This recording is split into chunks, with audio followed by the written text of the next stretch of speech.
બોટાદ જિલ્લાનું કાનિયાડ ગામ જ્યાં મોટા પ્રમાણમાં ખેડૂતોએ આ વર્ષે ડુંગળીનું વાવેતર કર્યું છે।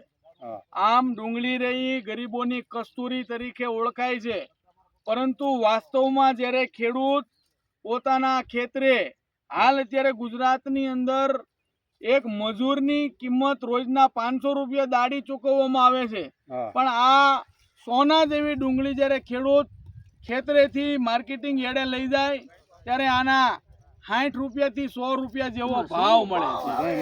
ત્યારે લાખો કરોડો રૂપિયાનું ખર્ચ કરી આ દાદાએ અમે જ્યારે એને વાત કરી 5 લાખ રૂપિયાનું તો ખાલી બિયારણ નાખ્યું છે। બિયારણ, ખાતર, દવા, પાણી, એનું ખેડ, આ બધાયનો સરવાળો મારી ત્યારે આ ડુંગળી 1000 રૂપિયા મણ ખેડૂતોને પોહાય એમ છે।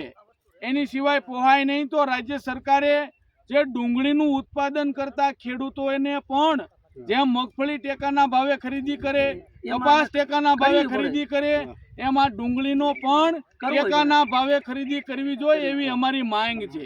ક્યાંક ને ક્યાંક ગુજરાતની અંદર મોટા પ્રમાણમાં ખેડૂતો આ ગરીબોની કસ્તુરી એટલે ડુંગળીનું વાવેતર કરે છે, પરંતુ ખેડૂતો જ્યારે ખેતરેથી વેચવા જાય ત્યારે એને દેણું થાય એવી પરિસ્થિતિનું આ વર્ષે 2025માં એમાંય દિવાળી બાદ જે માવઠું થયું, કમોસમી વરસાદે સમગ્ર પાકનું નુકસાન થયું ત્યારે આ ડુંગળીનો પણ સાવ નાશ થઈ ગયો છે।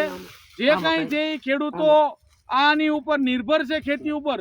તો ખેડૂતોની અને ખેડૂત સેવા સંગઠન ગુજરાતની માંગ છે કે સરકાર ડુંગળીની ખરીદી ચાલુ કરે અને વિદેશથી જે ડુંગળી મગાવે છે એ ન મગાવે અને ગુજરાતની અંદર આ ખેડૂતોને પૂરતા પ્રમાણમાં ડુંગળીના ભાવ મળે એવી અમારી માંગ છે, એવી અમારી વિનંતી છે।